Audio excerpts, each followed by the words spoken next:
నమస్తే. నవల శీర్షిక శివాని. రచన డాక్టర్ పెళ్లకూరు జయప్రద సోమిరెడ్డి గారు. చదువుతున్నది రాధిక. ఇక కథలో పెడితే, జెడ్పీ హై స్కూల్ ఫంక్షన్ హాల్లో తెలుగు టీచర్ గౌరీశంకర్ గారికి ఫేర్వెల్ పార్టీ జరుగుతోంది. స్టేజ్ అందంగా అలంకరించబడింది. తమలో ఒకరైన గౌరీశంకర్ మాస్టారు ఇక నుండి తమను తరచూ కలవరనే బాధ ఎందరి గుండెల్లో తారాడుతుందో తెలియదు గాని ఆ హాల్ మాత్రం పండగ సంబరాన్ని మోస్తూ ఉంది. స్టేజ్ మీద కూర్చున్న విశిష్ట అతిథులు ఉపన్యసిస్తున్నారు. మనస్సు పొరల నుండి మొలకెత్తని పొగడ్తలు పెదవి దాటి వస్తున్నాయి. ఆడిటోరియంలో వ్యక్తులు స్పీచెస్ ఎప్పుడు పూర్తవుతాయా అని ఇంకా మైకు పట్టని సెలబ్రిటీస్ని లెక్క పెట్టుకుంటున్నారు. అలాంటి సమయంలో సౌందర్యం, ఆకర్షణ కుప్పగా పోసినట్టున్న ఓ అమ్మాయి ఆ హాల్లో ప్రవేశించింది. అందరి కళ్ళు ఆమె వైపుగా మళ్ళాయి. వాళ్ల చెవులు వినటం మానేశాయి. రండి రండి, మీకోసమే ఎదురు చూస్తున్నాం అంటూ ఆమెకు ఎదురుగా వెళ్లారు బాలసుబ్రహ్మణ్యం మాస్టారు. ఆ సౌందర్యం పేరు సింధూర. ఆమె అందమైన కాలేజీ జీవితాన్ని ముగించుకుని జీవిత పోరాటంలో అడుగుపెట్టి జీతం కోసం పలమనేరు నుండి వచ్చి కావలిలోనున్న హైస్కూల్లో పాదం మోపింది. ఓ మంచి వ్యక్తిగా, ఓ మంచి టీచర్గా, ఓ మంచి మనిషిగా, ఇంకా ఇన్నాళ్ళు మనలో ఒకరిగా, మనందరికీ ఆదర్శప్రాయంగా మెసిలిన గౌరీశంకర్ మాస్టారు ఇప్పుడు మనల్ని వదిలి వెళ్ళిపోవటం మన శరీరంలో నుండి ఒక భాగాన్ని తీసేసినంత బాధగా ఉంది. నా ఒక్కడికే కాదు, ఈ సభలో ఉన్న ప్రతి ఒక్కరూ ఇలాగే బాధపడుతున్నారని భావిస్తూ ఆయన అప్పుడప్పుడు మనల్ని పలకరిస్తూ ఉండాలని కోరుతున్నాను. ఇప్పుడు మన మధ్య అతిథిగా విచ్చేసిన ప్రియతమ జిల్లా పరిషత్ చైర్మన్ సుబ్బిరామిరెడ్డి తమ సందేశాన్ని అందిస్తారు అని తన ప్రసంగాన్ని ఆపి సభా సారథి రవీంద్ర తన సీట్లో కూర్చున్నాడు. అతడు ఇంగ్లీష్ టీచర్. బాలసుబ్రహ్మణ్యం గారు హడావుడిగా స్టేజ్ మీదకి వచ్చారు. సభా సారథి చెవిలో ఏదో మాట్లాడారు. అలాగే, చైర్మన్ గారి ప్రసంగం అయిపోగానే అనౌన్స్ చేస్తాను అన్నాడు రవీంద్ర. బాలసుబ్రహ్మణ్యం స్టేజ్ దిగొచ్చేశాడు. ఇంతకీ నేను చెప్పొచ్చేది ఏమిటంటే, ఇక్కడ ఉన్న ప్రతి టీచరు శంకర్ మాస్టారిలాగే స్టూడెంట్స్ని భావి భారత పౌరులుగా తీర్చిదిద్దాలి. రిటైర్ అయ్యేటప్పుడు శంకరం మాస్టారిలాగే మంచి పేరుతో అందరి గుండెల్లో నిలిచిపోతూ సెలవు తీసుకోవాలి. ఇప్పటికే ఆలస్యమైంది, నమస్కారం అని తన ప్రసంగాన్ని పూర్తి చేశారు సుబ్బిరామిరెడ్డి. రవీంద్ర సుబ్బిరామిరెడ్డి గారి ప్రసంగంలో కొన్ని అంశాల్ని పొగిడి ఆయనకు తన తరఫున, స్కూలు తరఫున కృతజ్ఞతలు తెలిపి, సభ మధ్యలో అంతరాయం కలిగిస్తున్నందుకు క్షమించాలి, ఇప్పుడే స్కూల్లో జాయినింగ్ రిపోర్ట్ ఇవ్వటానికి రావాల్సిన టీచర్ వచ్చారు అని కాస్త ఆగి, మిస్ సింధూర వచ్చి వేదికను అలంకరించవలసిందిగా కోరుతున్నాను అన్నాడు రవీంద్ర. సౌందర్యం అరవరిసినట్టున్న సింధూర సిగ్గుపడుతూ నడిచే శిల్పంలా వచ్చి సభకు నమస్కరించి కూర్చుంది. మరో టీచర్ మాట్లాడుతున్నాడు. సభలో ఎవరికీ కళ్ళు తప్ప చెవులు పనిచేయటం లేదు, ఎవరికీ ఏమీ వినిపించటం లేదు. ఇంతమందిని మంత్రముగ్ధుల్ని చేసిన సింధూర మాత్రం ఇదంతా తనకేమీ పట్టనట్టు స్టేజీ మీద వదిగి కూర్చునుంది. పాత రోజుల్లో లాగా ఫేర్వెల్ ఫంక్షన్లో ఇప్పుడు ఎవరి గుండెల చిగుళ్ళు తడవటం లేదు. తమ జీవితకాలం సగభాగంలో స్కూల్కే అంకితమై అతడితో గడిపిన మిగతా స్టాఫ్ అతడి నిష్క్రమణకు పెద్దగా చింతించటం లేదు. ఎవరి జీవితాలు వాళ్ళవి. ఒక్క మాటలో చెప్పాలంటే, ఎదగాలనే తాపత్రయంలో పడిపోయి మనుష్యులు ఉనికిని మర్చిపోయి మనీమాయలో పడిపోయిన రోజులివి. శంకరం మాస్టారికి కూడా గుండెల్లో గుబులు లేదు, మనసులో దిగులు లేదు. ఆయనకప్పటికే ఒక రెసిడెన్షియల్ స్కూల్లో తెలుగు మాస్టారిగా ఉద్యోగం ఖాయమైంది. కానీ ఒక వ్యక్తి మనసులో మాత్రం చిక్కటి దిగులు. ఆ వ్యక్తి పేరు చాణక్య. అతడి వయస్సు 56. అతడికి తొందరలోనే రిటైర్మెంట్ ఉంది. ఇదే సీన్ పునరావృతం కాబోతోంది. చిత్రం ఏమిటంటే, రిటైర్ అయితే తన బాధ్యతలు ఎలా తీరాలనే దిగులు లేదు అతడికి. ఆడపిల్లలకు పెళ్లిళ్ళు అయిపోయాయి. ఇప్పుడు గడుపుతున్న లగ్జరీ లైఫ్ ఇక రాదనుకోవటానికి గవర్నమెంట్ పుణ్యమా అని వాళ్ళిచ్చే గ్రాడ్యుటీ, ప్రావిడెంట్ ఫండ్, కమ్యూటేషన్, ఈ డబ్బంతా అలా పారేస్తే ఇంచుమించు జీతం అంత వడ్డీ వస్తుంది. అంతేకాదు, ఇంకా పెళ్లి కాని తన కొడుకు అమెరికా నుండి పంపే డబ్బుతో ఈ మధ్యనే పెద్ద సైట్ కూడా కొన్నాడు. మరి దిగులెందుకు? తోటి టీచర్ని వదిలివేయవలసి వచ్చినందుక? ఇన్నేళ్ల పరిసరాల్ని ఒక్కసారిగా వదిలే నాది కాదు అనే చేదు భావమా? కాదు, ఏదీ కాదు. మరి స్వర్గంలో ఉన్న అతడి తల్లిదండ్రుల జీన్స్ వల్ల వాళ్ళిచ్చిన అతడి శరీరం వృద్ధాప్య లక్షణాలకు ఇంకా లోను కాలేదు. ఎవరైనా అపరిచిత వ్యక్తులు అతడిని చూస్తే అతడి వయస్సు 4 పదులు నిండి ఉండదని అనుకోవాల్సిందే. కానీ రిటైర్ అయిపోయారనే బిరుదు ఆ రహస్యాన్ని బద్దలు చేస్తుందని అతడి భయం.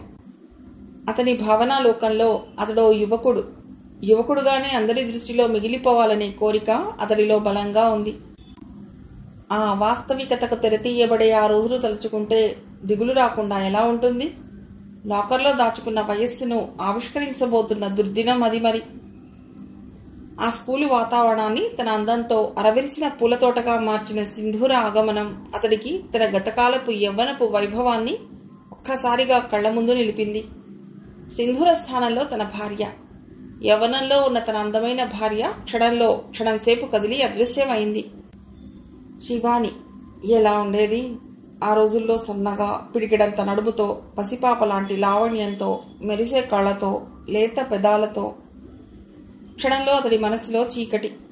ఎందుకిలా అయిపోయింది శివాని? ఎందుకిలా అయిపోయింది? ఇంతలావుగా, తనకంటే పెద్దగా, తన వయస్సును ఎత్తి చూపిస్తూ ఇదే మాట ఒకసారి బాలుతో అంటే వాడొక జోకర్. తన మీద జోకులు ఇసురుతుంటాడు. చాణక్య ఒక్కోమాన అనిపిస్తూ ఉంటుంది, దేవుడు పిల్లల్ని సృష్టించే పనిని మగవాళ్ళకి అప్పచెప్తే భార్యలు జాజి తీగల్లాగానే ఉండిపోతారు కదా అని. పిల్లల్ని కనకుండానే ఎంతమంది మగాళ్ళు వినాయకుడి బొజ్జలు వేసుకునిలేరు? తన తల్లిదండ్రులు ఇచ్చిన తన శరీరతత్వానికి తానే కారణమైనట్లు గర్వపడుతూ ఉంటాడు చాణక్య. అలా అని చాణక్య చెడ్డవాడు కాదు, లోకం దృష్టిలో చాలా మంచివాడు. కానీ భార్యకే అతడు పూర్తిగా అర్థం కాలేదు. అతడు భావకుడో కాదో అది అర్థం కాదు. మంచివాడో, మంచి మీద మమకారం ఉన్నవాడో అది అర్థం కాదు. ఏది అర్థం కాకుండానే ఆమె ఎదిగిన పిల్లలకు తల్లి అయ్యింది. సభ పూర్తి అయ్యింది. రిటైర్ అయిన శంకరం మాస్టారు చిరునవ్వుతో అందరి దగ్గర వీడ్కోలు తీసుకుంటున్నారు. సింధూర బెరుగ్గా ఓ పక్కగా నిల్చుంది. ఆమెను వెల్కమ్ చేసిన వాళ్ళంతా శంకరం మాస్టార్కి ఫేర్వెల్ ఇవ్వటంలో మునిగిపోయి ఉన్నారు. బాలసుబ్రహ్మణ్యం టీచర్, లెక్కల టీచర్ చాణక్య ఇద్దరూ సింధూర వైపు నడిచారు. ఈ రోజుల్లో తెలుగు సబ్జెక్ట్ తీసుకున్నారంటే మీరు గ్రేట్ అన్నాడు బాలు. మనమందరం కుటుంబ సభ్యులం, మీరలా సంకోచంగా నిలబడకండి, రండి పిలిచాడు చాణక్య. థ్యాంక్స్ అండి చిన్నగా అంది సింధూర. ఇంత మాత్రానికే థ్యాంక్స్ ఎందుకు? మనమందరం రోజులో సగభాగం కలిసి ఇక్కడే జీవించేవాళ్లం. తన ఉద్దేశాన్ని తిరిగి మరో పదజాలంతో గుప్పించాడు చాణక్య. శంకరం మాస్టారి దగ్గరికి వెడదాం రండి పిలిచాడు బాలు. బాలు సింధూర అటుగా నడుస్తుంటే వెనకబడ్డ చాణక్య ఆమె నడకను గమనించాడు. ఆమె ముఖంలో ఉన్న అందం ఆమె నడకలో లేదు. తన భార్య నడిస్తే ఎంత అందంగా ఉండేదని తన పెళ్లి రోజు చేతిలో కొబ్బరికాయతో శివాన్ని నడిచి వచ్చిన సీను అతడి కళ్ల ముందు మెదిలింది. వెనకబడిపోయావేవ్రా? వెనక్కి తిరిగి పిలిచాడు బాలు. కాస్త వేగంగా వచ్చి వాళ్ళని చేరుకున్నాడు చాణక్య. ఇద్దరూ శంకరం మాస్టారు ఉన్న గుంపులోకి దూరారు. చాణక్య వెనకగా బెరుగ్గా నించనుంది సింధూర. నవీన్ వచ్చి వెనక నిల్చోవటంతో ముందుకు జరగబోయి చాణక్య మీదకి కొంచెం తూలిందామె. వెనక్కు తిరిగి ఆమె భుజం పట్టి ఆపాడు చాణక్య. చిత్రంగా ఆ స్పర్శ అతడికి కొత్త చైతన్యాన్ని ఇచ్చింది. ఈ మధ్య అతడికి జీవితం చప్పగా అనిపిస్తోంది. సారీ. పర్వాలేదు రండి, నా ముందుకు రండి అని తన ముందున్న స్టూడెంట్స్ని జరిపి ఆమె నిలబెట్టాడు చాణక్య. ఆల్ ది బెస్ట్ అమ్మా అన్నాడు శంకరం మాస్టారు సింధూరను ఉద్దేశించి. గుంపు కదిలింది. సింధూర ఒక్కతే మిగిలిపోయింది. వెళుతున్న చాణక్య వెనక్కొచ్చాడు. మీరెక్కడుంటున్నారు? వర్కింగ్ విమెన్స్ హాస్టల్లో. రండి దిగబెట్టేడతాను. కొత్తగా పరిచయమైన కొలీగ్ బైక్ మీద అలా ఒంటరిగా వెళ్ళటం సింధూరకు కాస్త ఇబ్బందిగా అనిపించింది. క్షణం తర్వాత సర్దుకుందామే. తప్పదు, ఉద్యోగం పేరు మీద ఇల్లు వదిలి వచ్చిన రోజే ఇలాంటి వాటికి అలవాటు పడాలి. ఇంతకాలం అమ్మ, అక్క, చెల్లెళ్ళు, ఫ్రెండ్స్ వీళ్లే లోకం. చిత్తూరు దాటి తానెప్పుడూ ఎక్కడికి వెళ్ళింది లేదు. ఈ క్షణంలో తిరిగి అక్కడికే పారిపోవాలనిపిస్తుంది ఆమెకు. చిత్తూరుకు దగ్గరలో ఉన్న పలమనేరు వాళ్ల సొంత ఊరు. చాణక్య ఆలోచనలు మరో విధంగా ఉన్నాయి. అతడికి హఠాత్తుగా జీవితం తిరిగి చిగురించినట్లు అనిపించింది. అతనికి కూడా ఈ అనుభవం కొత్త. జీవితంలో 5 పదులు దాటి 6 ఏళ్లైనా అతడి పరిధి చాలా చిన్నది. పొద్దున్నే లేవటం, స్నానం, పూజ, బ్రేక్ఫాస్ట్, భార్య అందించే క్యారియర్, స్కూలు, లాస్ట్ బెల్లు, మరలా ఇల్లు, భార్య, భోజనం, పడక, ఏ కొత్తదనమూ లేకుండా సాగిపోతున్న అతడి జీవితం మీద స్పందన దుప్పటి పరిచి తను మాత్రం చైతన్యం లేకుండా కూర్చునుంది సింధూర అతడి వెనుక. మరీ అంచున కూర్చున్నట్లున్నారు. కాస్త ముందుకు జరగండి, లేకపోతే ఈ గతుకుల్లో పడిపోతారు. తన గుండెల్లో రేగిన సునామీ అలల్ని అదుపులో పెట్టుకుంటూ అన్నాడు చాణక్య. పర్వాలేదు. చాలా సున్నితంగా, చాలా సుకుమారంగా, చాలా మాధుర్యంగా, చాలా పొందిగ్గా ఉన్న ఆ మాటలు అతడి శ్రవణేంద్రియాలకు కొత్త రుచుల్ని చూపించాయి. ఆ రోజు ఆమెని వర్కింగ్ విమెన్స్ హాస్టల్లో వదిలి వచ్చిన చాణక్యకు ఆమె ఆలోచనలు పూర్తిగా ఆక్రమించుకున్నాయి. అవి అతడి మానసాన్ని ఆనందరస తరంగిణిలో బోలలాడిస్తుంటే అతను ఆ మధురానుభూతిలో చాలాసేపు గడిపాడు, నిద్ర లేకుండా. చాణక్యది మధ్యతరగతి సంసారం. అతని భార్య శివాని అనుకూలవతి, కానీ ఆమెకే భర్త, కొడుకు, కూతురు కోరుకున్నంతగా అనుకూలంగా లేరు. భర్త చాణక్య ఇంకా ఇంటికి రాలేదు. నీరజ్కు ఫోన్ చేస్తే ఎత్తలేదు. లావణ్యకు ఫోన్ చేయాలంటే వాళ్ళ అత్తగారు రిసీవ్ చేసుకుంటారని భయం. ఆమె ముందు లావణ్య ఏమీ మాట్లాడదు. శివానికి చాలా దిగులుగా ఉంది. పిల్లల్లో ఇంత స్వార్థం ఎందుకున్నట్టు? ఈ పిల్లల కోసం తను ఎంత కోల్పోయి ఉంటుంది? ఎందుకు అర్థం చేసుకోరు వీళ్ళు? లావణ్యకైతే తన భర్త, తన సంసారం అంతే. అమ్మకు ఫోన్ చేయడానికి కూడా తీరికుండదా? లావణ్య తనకు ఫోన్ చేసి ఎంతకాలమైంది? తరచూ రాకపోతే మానే, అమ్మతో ఫోన్లో మాట్లాడాలనే కోరికైనా ఉండదా? నీరజ్కు డబ్బు సంపాదన తప్ప మరో ధ్యాస లేదు. పెళ్లి కాకముందే తల్లిదండ్రులకు దూరమైన బిడ్డవాడు. ఏం పిల్లలో, ఎందుకు ఆ పిల్లల కోసం ఈ పిచ్చి తల్లులు ఆరాటపడి కనేది? వేల రూపాయల ఖర్చుతో IVF బేబీలను కనేది. ఒక్క లావణ్య, నీరజ్లే ఇలా ఉన్నారా? పోనీలే, వాళ్ళు బాగుంటే చాలు. తను, తన భర్త ఒకరికొకరు చాలు, అది చాలు. ఇలా బాధపడుతూ తనని తాను ఓదార్చుకుంటూ ఉన్న శివానిని ఆనందపరుస్తూ, ఆశ్చర్యపరుస్తూ వాకిట్లో స్నేహితురాలు రవళి. ఆమెను అక్కడ చూసిన శివాని మొదట విస్తుపోయింది. మరుక్షణంలో చాటంత మొహం చేసుకుని ఎదురు వెళ్ళింది. అదేమిటే చెప్పా పెట్టకుండా వచ్చేశావు? నీ మొహంలో ఈ ఆనందాన్ని చూద్దామని. శివాని మొహం వెలిగిపోయింది. ప్రియమైన వ్యక్తి కళ్ళల్లో, గుండెల్లో ఆనందాన్ని నింపటానికి తనదైన సుఖాన్ని కాస్త త్యాగం చేసే స్నేహితులు గాని, బంధువు గాని దొరికిన వ్యక్తి ఎంత అదృష్టవంతుడు. నేను ఫోన్ చేస్తే నువ్వో అన్నయ్య గారో స్టేషన్కి వస్తారు. చక్కగా పోర్టర్తో పని లేకుండా నా సామాను మోస్తారు. వెహికల్ మాట్లాడుకుని తీసుకొచ్చుకుంటారు. ఇంకా ఆగి సన్నగా నవ్వింది రవళి. చెప్పు ఇంకా. స్నేహితురాలు చేయి పట్టుకుని లోపలికి తీసుకెళ్తూ రెట్టించింది శివాని. ఇంకా ఇంకా అంటే నా కోసం పలావో స్వీటో చేసి పెడతాం, చక్కగా మెక్కొచ్చు. శివాని మాట్లాడలేదు. కానీ శివాని, నీ మొహంలో సంతోషం నాకిచ్చే ఆనందం ముందు ఆ కష్టాలు, సుఖాలు చాలా చిన్నవే. శివానిలో ఎగ్జైట్మెంట్, అంతలోనే దిగులు. చప్పున మనస్సుని విదిలించుకుంది శివాని. రాక రాక ఆహ్వానం లేకుండానే తన గుండెలకు దగ్గరైన నేస్తం హఠాత్తుగా వచ్చింది. తన కోసం వచ్చింది. ఈ కాలాన్ని స్వీట్ మెమరీగా మిగిల్చుకోవాలని. 4 ఘడియలైనా చిన్ననాటి కబుర్లు నెమరు వేసుకుంటూ ఆనందంగా గడపాలి. అంటే అంటే నా కోసం వాటినన్నింటినీ త్యాగం చేశావన్నమాట. జోక్ వేశాననుకుంది శివాని. కానీ తన మాటల్లోని, మాడ్యులేషన్లోని వెలితి ఆమెకే తెలిసొచ్చి ఇంకా ఏదో మాట్లాడబోయి ఆగిపోయింది. నో శివ, ఇది త్యాగం కాదు. నా శివ కోసమో, నా భర్త కోసమో, నా బిడ్డ కోసమో, నా ప్రియమైన ఎవరి కోసమైనా సరే నేను ప్రవర్తించవలసిన తీరు ఇది, అంతే. మరలా శివానిలో ఎగ్జైట్మెంట్. లావణ్య ఇవ్వని సంతోషాన్ని రవళి ఇస్తోంది. కానీ ప్రతి నిమిషం తాను లావణ్యనే గుర్తు చేసుకుంటోంది, కానీ రవళిని కాదు. ఏటో ఈ సృష్టి. జీవితంలో ఎవరికైనా ఇలాంటి ఫ్రెండ్ ఒక్కరైనా ఉండాలి. థ్యాంక్స్ రవళి. దా, కాసేపు రిలాక్స్ కా. గీజర్ ఆన్ చేస్తాను, స్నానం చేయి. ఈ లోపల లంచ్ తయారు చేస్తాను అని లోపలికి వెళ్లబోతున్న శివానితో వెనక నుండే అంది రవళి. శివ ప్లీజ్, హడావుడి వద్దు. అరగంటలో ఒక్క కూర అన్నం చేసే. సరదాగా నీతో గడపాలి. సెకండ్ సాటర్డే, సండే కలిసొచ్చేలా ప్లాన్ చేసుకుని వచ్చింది రవళి. టైం వేస్ట్ చేయకు. మీ ఆయన వచ్చే లోపల మనం చాలా ముచ్చట్లు చెప్పుకోవాలి. అలాగే అలాగే. కాళ్లలోకి కొన్ని లీటర్ల శక్తి వచ్చేసినట్టు వంటింట్లోకి పరిగెత్తింది శివాని. పడగ మీద పడుకోబుద్ధి వేయని రవళి 5 నిమిషాల్లో వంటింట్లోకి వచ్చింది. శివాని వంట చేస్తోంది, రవళి మాట్లాడుతోంది. అంతులేని వాళ్ల కబుర్లతో సంధ్య వాలిపోయి నిశికాంత చీర చుట్టుకుంది. కాసేపు చాణక్యతో మాట్లాడి గెస్ట్ రూంలోకి వచ్చి చీర మార్చుకుని నైటీ వేసుకుంది రవళి. వంట ఇల్లు సర్దేసి చాణక్యకి గుడ్ నైట్ చెప్పేసి రవళి దగ్గరకు వచ్చి పక్కనే పడుకుంది శివాని. శివాని శాంతంగా పడుకోకముందే అడిగింది రవళి, ఎందుకలా ఉన్నావు శివా? శివాని ఆశ్చర్యపోయింది. తను రవళితో చాలా బాగా గడిపానని తను అనుకుంటోంది. తన దిగులు మొహానికి ముసుగేసుకున్నానని భావిస్తోంది.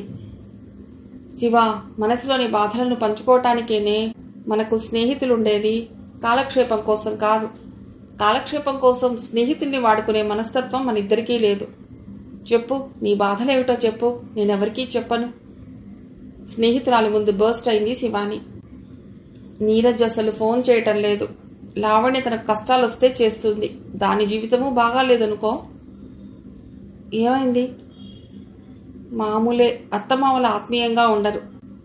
భర్త సరే, ఒక ముద్దు ముచ్చట లేదు. నీకు తెలిసిందేలే, పిల్లలు లేరు. అతడిలో లోపమని తెలిసినా దీన్ని సాధిస్తుంటాడు. రవళి మాట్లాడలేదు. మిగతా వాళ్ళ పిల్లలు చూడు, రోజూ ఫోన్ చేస్తారు. వారానికైనా ఒకసారి చేస్తారట. అలా నీకెవరు చెప్పారు? అందరూ. నమ్మకు, అందరి పిల్లలు కొద్ది తేడాతో ఇంచుమించుగా అంతే.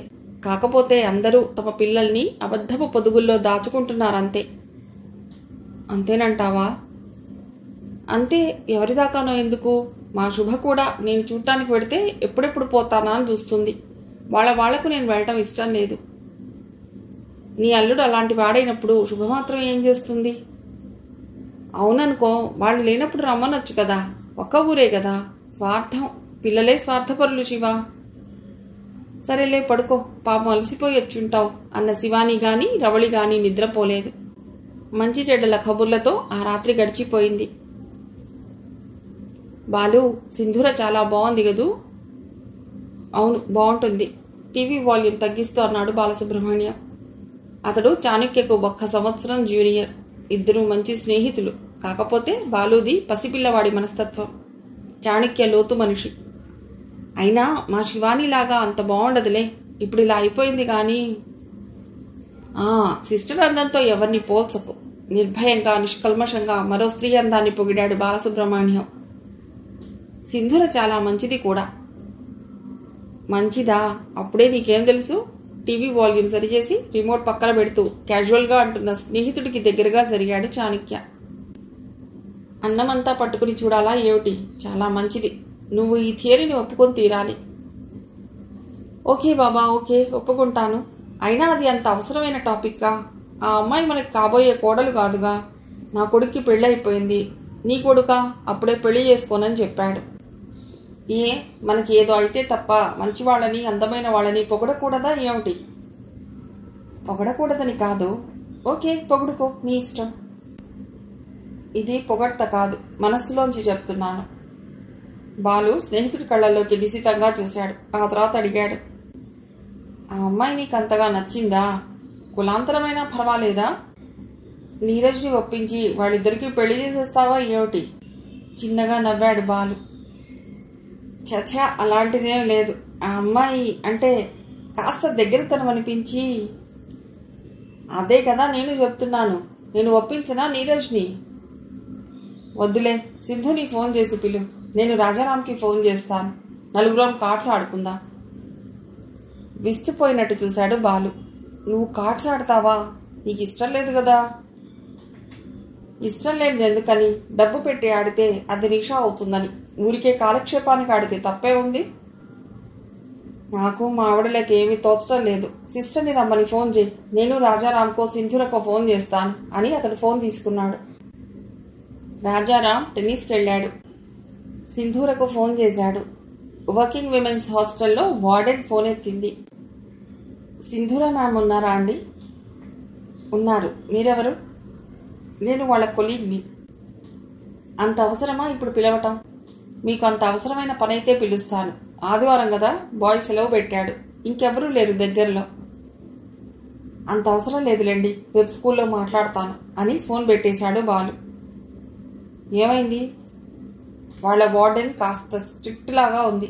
అఫ్కోర్స్ అలాగే ఉండాలనుకో. వయసులో ఉన్న ఆడపిల్ల కదా. బలంగా నిరాశపడ్డాడు చాణక్య. చాణక్య అంతగా స్నేహం కోసం పరితపించే మనిషి కాకపోయినా ఈ మధ్య అతడికి ఎందుకో సింధూరతో స్నేహం చేయాలనిపిస్తుంది. సరేనా, మీ ఇంటికి వెడదాం, ముగ్గురం కాసేపు కబుర్లు చెప్పుకుందాం. సిస్టర్ని కూడా చూసి చాలా రోజులైంది లేచాడు బాలు.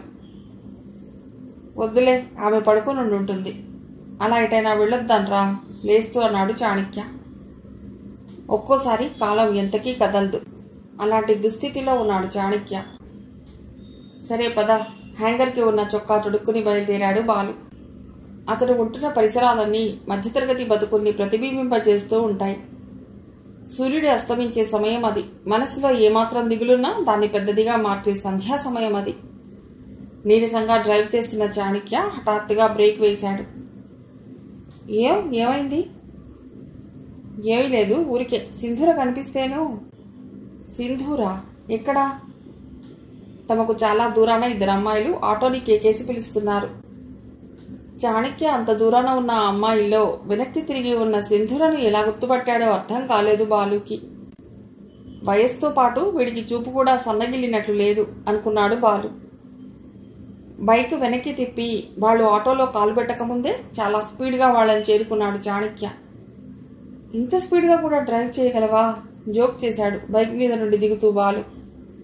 స్నేహితుడి జోక్ని ఆస్వాదించే స్థితిలో లేడు చాణక్య. హలో సింధు. సింధూర వెనక్కి తిరిగి చూసింది. సార్ మీరా? ఆ అమ్మాయి మొహంలో కూడా కొద్దిపాటి ఆనందం, ఎక్కువగా గౌరవం. అవును, నువ్వేమిటిక్కడ? మా ఫ్రెండ్తో సాయిబాబా టెంపుల్కి వెళుతున్నాను. అరే, మేము కూడా అక్కడికే వెళుతున్నాం, పదండి వెళదాం. విస్తుపోతూ బైక్కి కూర్చున్నాడు బాలు. అతడికి అంతకంటే పని ఏమీ లేదు. అదేమిటి, మనం గుడికి వెళ్దామని ఎప్పుడు అనుకున్నాం? అదే చెప్పా కదా, ఎక్కడికో ఒక దగ్గరకని. సరే పద. నలుగురు గుడి దగ్గర దిగారు. ఆ మధ్యకాలంలో వైభవం కోల్పోయి తిరిగి అందరి భక్తుల గుండెల్లో ఇప్పుడు కొలువైన సాయిబాబా ఆ రోజు గురువారం కాకపోవడంతో సునాయాసంగా దర్శనం అయిపోవటం, తిరిగి వచ్చేయడం కూడా జరిగిపోతున్న సమయంలో సింధూరతో ఉన్న జ్యోతి అంది, పిక్చర్కి వెడదామంటే ఇద్దరు ఆడవాళ్ళం. వద్దులే అంటివే, ఇప్పుడు మీ అంకుల్స్ వచ్చినట్టున్నారు, పిక్చర్కి వెడదామా? ఆశగా అడుగుతున్న స్నేహితురాలి వంక చూసి అంది సింధూర. వీళ్ళిద్దరూ నేను పనిచేస్తున్న స్కూల్లో సీనియర్ టీచర్స్, మా అంకుల్స్ కాదు. కాకపోతేనేమిట్లే, పెద్దవాళ్ళు. వాళ్ళు మన పక్కనుంటే కోతిమూక మనల్ని ఏమీ అనరు. వెలుగు ప్రాజెక్టులో పనిచేస్తున్న జ్యోతి ఆ రోజు అనుకోకుండా దొరికిన సమయాన్ని వృధా చేసుకోకుండా సినిమా చూడాలనే ఆశతో ఇంచుమించు సింధూరను బలవంతంగా ఒప్పించడం చాణక్యకు చాలా నచ్చింది. పైకి అంటే బాగోదని మనసులో జ్యోతికి థ్యాంక్స్ చెప్పుకున్నాడు. సినిమా హాల్లోకి ఎంటర్ అయ్యేటప్పుడు చాణక్య బ్రెయిన్, కళ్ళు చాలా షార్ప్గా పనిచేశాయి. వరుసలో తన పక్కన సింధూర కూర్చునేటట్లుగా ప్లాన్ చేసి సక్సెస్ అయ్యాడు. సింధూర సినిమాలో లీనమైపోయి తనని పట్టించుకోకపోయినా పక్కనున్న స్నేహితురాలతో కబుర్లు చెప్తూ తమని నిర్లక్ష్యం చేస్తున్నా చాణక్య అందులోనే ఆమె పక్కన కూర్చోటంలోనే ఆనందాన్ని పొందాడు. అందాన్ని ఆరాధించడంలో తప్పులేదు, సొంతం కావాలనుకుంటేనే చిక్కు. ఆ చిక్కులో అతడు పూర్తిగా మునిగిపోయాడు. తన జీవితంలో అసలు ఇలాంటి పరిస్థితి ఎదురవుతుందని అతడు ఊహించలేదు. ఎందుకంటే అతడు క్రికెట్ పర్సన్ కాదు. ఈ క్షణంలో వరకు చాణక్య నైతికంగా మంచివాడు. బాలు పూర్తిగా సినిమాలో లీనమైపోయాడు.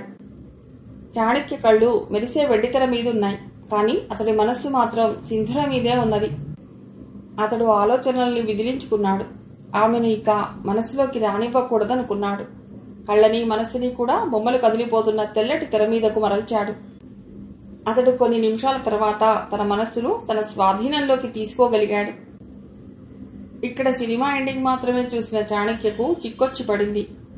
అంకుల్, పిక్చర్ బిగినింగ్లో మీకు అనిపించిందా ఎండింగ్ ఇలా చేస్తారని? చాణక్య వైపు నేరుగా చూస్తూ అంది జ్యోతి. జ్యోతి వెనక బిరుగ్గా నిల్చునుంది సింధూర. ఆహా, అవునవును తడబడ్డాడు చాణక్య. ఇంతింత కళ్ళెత్తి చాణక్య వైపు చూసింది సింధూర. ఆ కళ్ళ ఆకర్షణ నుండి తప్పించుకోవటం ఆ వయస్సు కూతురిన చాణక్యకు కష్టంగా ఉంది. అతడి అవస్థను గమనించని బాలు టారా వెడదాం అని ఇంచుమించు బలవంతంగా లాక్కెళ్లాడు. అది సంక్రాంతి మాసం. అపార్ట్మెంట్ కల్చర్ వచ్చాక కాస్త తగ్గాయి, కానీ మన తెలుగు సంస్కృతిలో భాగమైన ముగ్గుల వాసనలు ఇంకా పోలేదు. తమది ఇండిపెండెంట్ హౌస్ కావటం వల్ల ముంగిట్లో గొబ్బెమ్మల పాటలు వినిపిస్తున్నాయి. లోపలికి వెళ్లి పర్స్ తీసి 10 రూపాయలు తెచ్చి గౌరీదేవి పళ్లల్లో వేసి తిరిగొచ్చి ఆంధ్రభూమి చేతిలోకి తీసుకుని మర్నాడు ఏమి ముగ్గు వేయాలా అని శివాని ఆలోచిస్తూ ఉంటే బయట హరిదాసు పాట వినిపించింది. ఆ పుస్తకం పక్కన పెట్టి వంటింట్లోకి వెళ్లి చాటలో బియ్యం తెచ్చి హరిదాసు తల మీదున్న పాత్రలో పోసిన ఆమెకు పాత రోజులు గుర్తొచ్చాయి. 2-3 సంవత్సరాలుగా హరిదాసుని చూడనే లేదు తను. ఆ రోజుల్లో పిల్లలు చిన్నవాళ్లుగా ఉన్నప్పుడు పండగ నెలంతా హడావుడిగా ఉండేది. నిప్పట్లు, కొబ్బరి చెక్కలు తయారు చేసుకోవటం, భోగి రోజు పట్టుగుడ్డలు వేసుకోవటం, వచ్చిన ముష్టి వాళ్లకు బియ్యం వేయటం, సంక్రాంతి రోజు మధ్యాహ్నం అన్నం, పప్పు, పులుసు, చెక్కలు, నిప్పట్లు పెట్టుకుని వాకిట్లో కూర్చుని నీరజ్ మ్యాట్నీ సినిమాకి టైం అయిపోతోందని గొడవ పెట్టేదాకా పంపకాలు. ఆ సంతోషం వేరు. తనలాంటి వాళ్లు ఒకరో ఇద్దరో ఇప్పుడు. అలా గతంలోకి వెళ్లిన శివానీలో ఏదో దిగులు, ఆ పాత రోజులు కావాలనే ఆరాటం. ఫోన్ మోగుతోంది. నీరసంగా వెళ్లి రిసీవర్ ఎత్తుకుంది శివాని. శివానీలో ఉత్సాహం తగ్గుతూ వస్తోంది. మెనోపాజ్ వచ్చింది కదా. కానీ అవతలి వ్యక్తి గొంతు వినగానే నీరసం క్షణంలో ఎగిరిపోయింది. బహుశా తనది మానసిక నీరసం అయి ఉంటుంది. హలో నీరజ్, ఎంతకాలం అయిందిరా నువ్వు ఫోన్ చేసి? బిజీగా ఉన్నాను మమ్మీ, ఈరోజు తీరిక దొరికితే చేస్తున్నాను. ఎంత అమెరికాలో ఉన్నా అమ్మతో మాట్లాడను. నెల రోజుల్లో 5 నిమిషాలు ఎవరికైనా తీరిక దొరకదా? మనసు ఉండాలే గాని. ఆ మాటలు పైకి అనలేదు శివాని. ఎలా ఉన్నావు నాన్న? బాగున్నాను మమ్మీ. నాన్న ఎలా ఉన్నారు? లావణ్య ఎలా ఉంది? నీ ఆరోగ్యం బాగుందా? ప్రతి ఫోన్లో వచ్చే ప్రశ్నలే, కొత్తదనం ఏమీ లేదు. అందరం బాగున్నానురా. నువ్వు ఈ మధ్య ఏదో కొత్త ప్రాజెక్ట్ చేస్తున్నానన్నావు కదా, అయిపోయాక వస్తానన్నావు. ఎప్పుడొస్తావురా? అది అయిపోయింది మమ్మీ, ఇప్పుడు వేరేది చేస్తున్నాను. చాలా బిజీగా ఉన్నాను మమ్మీ. వస్తాలే మమ్మీ, మీరు రాకూడదా? విరక్తిగా నవ్వుకుంది శివాని. వాడు ఇండియాలో ఉంటే ఈ 4 ఏళ్లలో తాము ఎన్నిసార్లు వాడిని చూడటానికి వెళ్లేవాళ్లు. ఇలా మనసుని చంపుకోవాల్సిన అవసరం ఉండేదా? వాడికి అమ్మా నాన్నలను చూడాలని మనస్సే లేదు గాని. అయితే ఇప్పట్లో నువ్వు రావా? మరలా శివాని మనసులో దిగులు. వస్తాలే మమ్మీ, అక్కడికి వచ్చినా నేను ఎన్నో రోజులు ఉండలేను కదా. మీరొస్తే ఓ 6 నెలలు ఉండొచ్చు. నీరజ్ లాంటి ఈ తరం పిల్లలు ప్రయాణం చేసే శ్రమను కూడా తీసుకోరు. అది ఎంతటి వారి కోసమైనా సరే తమ మనసు చంపుకోరు. నిట్టూర్చింది శివాని. మాకు మాత్రం ఎలా వీలవుతుందిరా? మీ నాన్నకు అంతకాలం సెలవులు దొరకవు కదా. సముద్రానికి అవతల అమెరికాలో ఉన్న ఫోన్ నుండి ఏ శబ్దమూ రాలేదు. శివానికి అర్థమైంది. ఇహ తన కొడుక్కి తనతో మాట్లాడను, ఏ టాపిక్ దొరకవు. ఎన్ని చెప్పకూడదు? ఆ దేశం పద్ధతుల గురించి చెప్పొచ్చు, అక్కడ జరిగే ఫంక్షన్స్ గురించి చెప్పొచ్చు. తన దినచర్యలో ప్రతి చిన్న పాయింట్ కూడా తనని సంతోషపరిచేదే. వాటిని తనతో పంచుకోవచ్చు. ఎందుకిలా అయిపోయాడు వీడు? మమ్మీ, నీతో డాడీతో ఒక విషయం చెప్పాలి. చెప్పు నాన్నా. ఆ మాత్రపు దగ్గరితనానికి ఆమె మనస్సులో నీలి నీడలు తొలగిపోయాయి. అమ్మా, ఇంటర్నెట్లో ఒక అమ్మాయిని చూశాను. నాకు నచ్చింది. ఫోన్లో మాట్లాడాను. ఆ అమ్మాయి డాక్టర్. వాళ్ళది చిత్తూరు. ఇక్కడే పుట్టి పెరిగింది. పెళ్లి మాత్రం ఇండియాలోనే చేస్తామంటున్నారు వాళ్ళు. చాలా సంతోషపడింది శివాని. ఎంతో కాలంగా పెళ్లిని పోస్ట్ పోన్ చేస్తూనే ఉన్నాడు నీరజ్. పోనీలే, ఇప్పుడైనా వాడికి నచ్చిన పిల్ల దొరికింది. కానీ మాట వరుసకు మీకు నచ్చితే చేసుకుంటానని తమ మనుషుల్ని కూడా తృప్తిపరచకూడదా? తల మీద నుండి చాలా భారం దిగినట్లు అనిపించింది శివానికి. ఏం మమ్మీ మాట్లాడవు? సంతోషం నాన్న, మీ డాడీకి కూడా చెప్తాను. ఆ అమ్మాయి ఫోటో పంపించు, చూస్తాం. పెళ్లి వచ్చే నెలలో అనుకుంటున్నాం మమ్మీ. వచ్చే నెలలో పెళ్ళా? మరి తమని 6 నెలలు రమ్మనటం కేవలం మర్యాద కోసమేనా?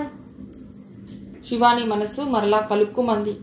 కొడుకును కనాలని ఈ ఆడవాళ్లు ఎందుకు పూజలు చేస్తారో గాని ఆర్థిక స్వాతంత్రం రాగానే తల్లిదండ్రుల మాట వినరు. పెళ్లి అవగానే వాళ్ల పరిధి నుండి పేరెంట్స్ను నెట్టేస్తారు. కాకపోతే పెళ్లి ఎప్పుడు పెట్టుకుందాం మమ్మీ అని కాస్త తమకు కూడా విలువ ఇవ్వకూడదా? ఆ తరం నుండి ఈ తరంలోకి జంప్ చేయలేని శివాని మనస్సు మూల్గింది.